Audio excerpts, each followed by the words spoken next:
मित्रांनो, आज आपल्याला दुसरे दोन ग्राफ आपल्याला ऑलरेडी दिलेले आहेत. ते आहेत velocity time graph for uniform velocity आणि दुसरा आहे velocity time graph for uniform acceleration. तर या ग्राफ वरून आपल्याला डिस्टन्सेस काढायचे आहेत. बघा, एखाद्या बॉडीनं किंवा व्हेकलनं किती डिस्टन्स कव्हर केले ते आपल्याला ग्राफिकल मेथड नुसार दाखवायचं, त्याचे सिंपल कॅल्क्युलेशन्स करून. आता पहिला ग्राफ जो आपला कोणता आहे, velocity time graph for uniform velocity. तर त्याच्यामध्ये एक ट्रेनचं एक्झाम्पल दिले बघा. What is the example? A train is moving with a velocity, uniform velocity आहे. काय? Uniform velocity of 60 kilometre per hour. 60 kilometre per hour he speed आहे बघा. व्हेलॉसिटी किती आहे? 60 किलोमीटर पर आवर या स्पीड ने चालली आहे. The velocity time graph for this uniform motion is shown in the figure. That is with the help of the graph, how will you determine the distance covered by the train between 2 and 4 hours? आता y axis ला आपण काय दिलेले आहे?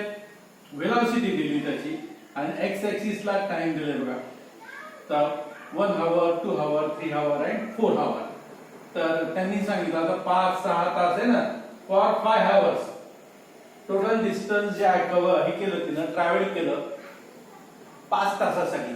For 5 hours, there is a 60 km per hour is the velocity of that car.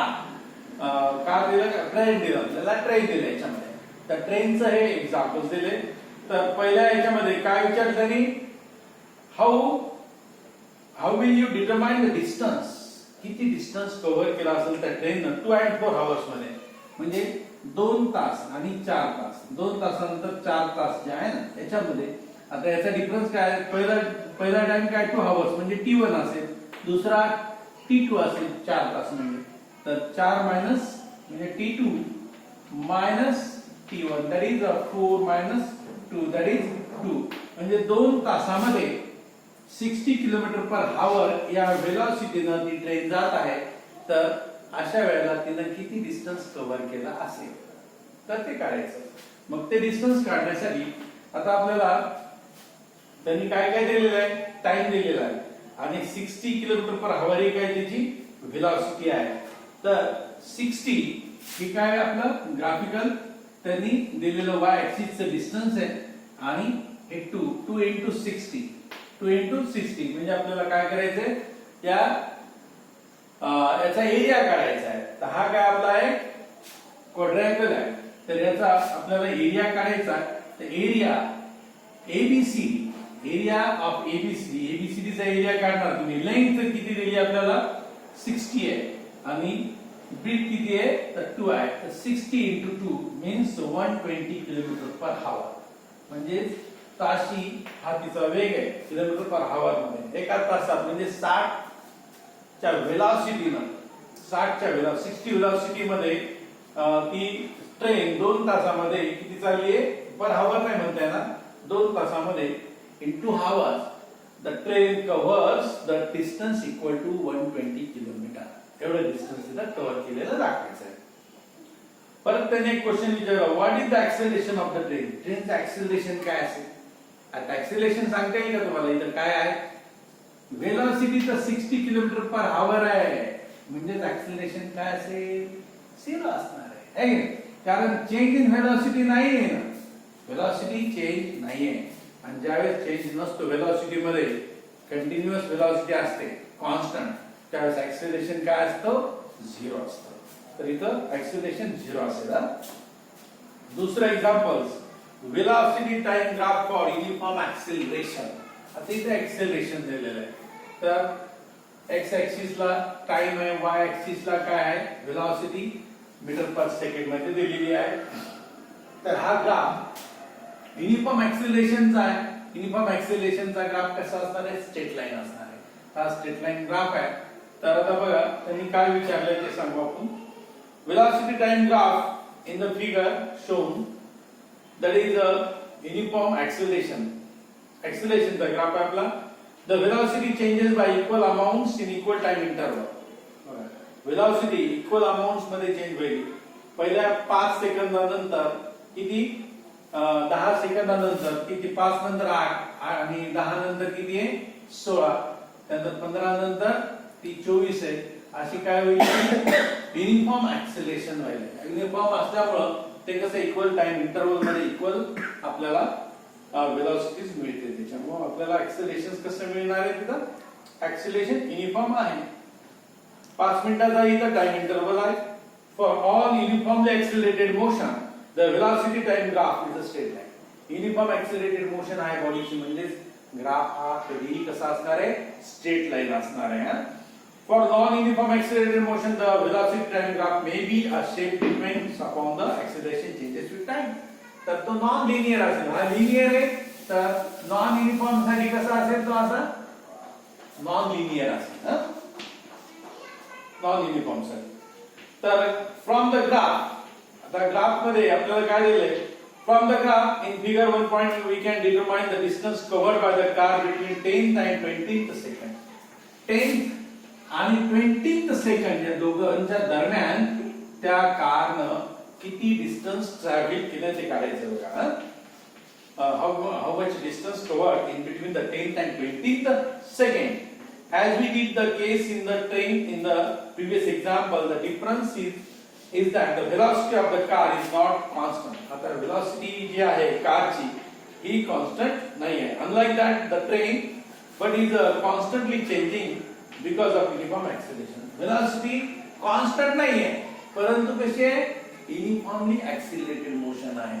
नाही की त्या equal time interval मध्ये इक्वल डिस्टन्स काय करते ती कव्हर करते that is so in such a case we have to use the average velocity of the car आता इथं आपल्याला average velocity काढायला लागेल 10th पहिल्या 10th मध्ये 16 आहे आणि नंतरच्या 20th मध्ये किती आहे 32 आहे एवरेज वेलोसिटी काढताना काय करतो आपण average velocity is equal to sum of the velocities which has traveled in the 10th and 20th second that is the 32 plus 16 that is divided by 2 means there is a 24 meter per second is the average velocity again that is the average velocity आणि distance जे आहे total distance सुद्धा काढले याचं distance cover is a 24 meter per second into 10 into 10 म्हणजे या दोन्हीचा difference कितीचा आहे 20 आहे 10 चा डिफरन्स काय आहे हा T1 आहे काही तर हा T2 आहे तर T2 T1 that is a 20 minus 10 that is a 10 म्हणजे 10 सेकंडचा डिफरन्स येतो आणि 24 into 10 that is a 240 metre एवढा त्या 10 सेकंदामध्ये त्या ट्रेन कारनं किती डिस्टन्स कव्हर केलं 240 मीटर एवढं डिस्टन्स काय केलं तर कव्हर केलेलं आहे मग आता परत काय विचारलं त्यांनी बघा खाली from the graph the average velocity of the car काढले आपण that is 24 meter per second multiplying this by the time interval हे टाइम इंटरवल जो आहे त्यांना काय केलं त्याला मल्टिप्लाय केलं म्हणजे 24 into 10 that is 240 meter is the distance covered in 10 seconds 10 सेकंदामध्ये एवढं डिस्टन्स कव्हर केलं then check that similar to the example of the train आता एक्झाम्पल जे आपण ट्रेनचं बघितलं तसा एरिया काढायचा the distance covered is given by the area of quadrangle ABC आता हा quadrangle ABCD याचा एरिया काढला तर आपण काय काढणार तर आपल्याला काय मिळेल